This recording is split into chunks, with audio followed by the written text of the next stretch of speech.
So guys, for the first step, you want to go to search and type in settings. Click on it. And now once you're on this, on the left hand side, you want to select system.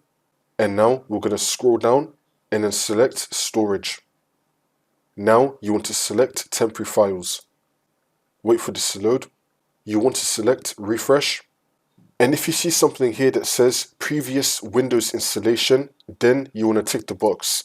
In my case, I do not have previous Windows installation, but in your case, if you do see previous Windows installation, then you want to tick the box and then select remove files. And then continue. You want to remove the previous Windows installation. For the next step, you want to go to search and type in File Explorer. Click on it. And now once you're on this, on the left hand side, you want to scroll down and then select this PC. Now you want to find your Windows drive. It's going to have the Windows logo on it. Double click on it.